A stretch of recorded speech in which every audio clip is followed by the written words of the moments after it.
Political vibes ప్రేక్షకులకు నమస్కారం. మిత్రులారా, ఒక బిగ్ బ్రేకింగ్ న్యూస్ ఏంటంటే ఎయిర్టెల్ టెలికాం సంస్థ దెబ్బకు మాజీ ఎమ్మెల్యే చిరుమర్తి లింగయ్యను అరెస్ట్ చేసేందుకైతే రంగం సిద్ధం చేసిండ్రు. ఈ యొక్క వీడియో చూసే ముందు మిత్రులారా, మన ఛానల్ను సబ్స్క్రైబ్ చేయండి. అలాగే బెల్ బటన్ నొక్కడం మర్చిపోకండి. మిత్రులారా, మీ యొక్క అభిప్రాయాన్ని కామెంట్ బాక్స్లో రాయండి. ప్రతి ఒక్కరు కూడా ఈ యొక్క వీడియోను లైక్ చేయండి. ముఖ్యంగా ఏంటంటే ఫోన్ ట్యాపింగ్ కేసు నడుస్తూ ఉన్నది. మొన్ననే చిరుమర్తి లింగయ్యకు నోటీసులు ఇచ్చిండ్రు. సో ఈ రోజు చిరుమర్తి లింగయ్య ఫోన్ ట్యాపింగ్ కేసులో దర్యాప్తులో భాగంగా అటెండ్ కావాల్సి ఉన్నది.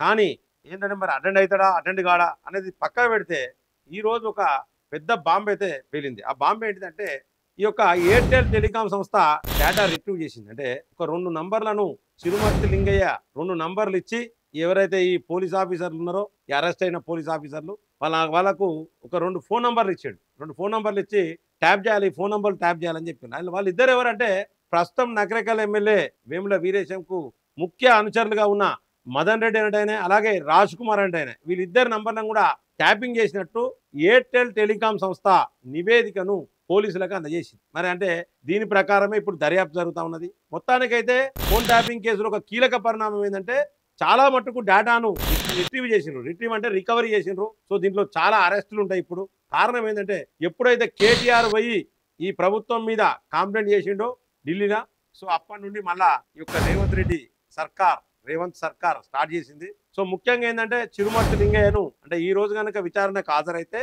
అలాగే వాళ్ళిద్దరిని కూడా ఎవరి ఫోన్లో అయితే ట్యాపింగ్ చేసిరో వాళ్ళిద్దరు కూడా అంటే మదన్ రెడ్డిని అలాగే రాజ్ కుమార్ ను కూడా వాళ్ళకు కూడా నోటీసులు ఇచ్చిండ్రు. వాళ్ళది కూడా విచారణ జరుగుతూ ఉన్నది. సో ఏది ఏమైనప్పటికీ ఈ రోజు చిరుమర్తి లింగయ్యను పోలీసులు అదుపులోకి తీసుకునే అవకాశాలు అయితే చాలా కనబడతా ఉన్నాయి. మిత్రులారా, దయచేసి మిత్రులారా మీ యొక్క అభిప్రాయాన్ని కామెంట్ బాక్స్ లో రాయండి. అలాగే ఈ యొక్క వీడియో లైక్ చేయండి. సబ్స్క్రైబ్ చేయని వాళ్ళందరూ కూడా సబ్స్క్రైబ్ చేయండి. బెల్ బటన్ నొక్కడం మర్చిపోకండి. మిత్రులారా, జై హింద్, జై భారత్.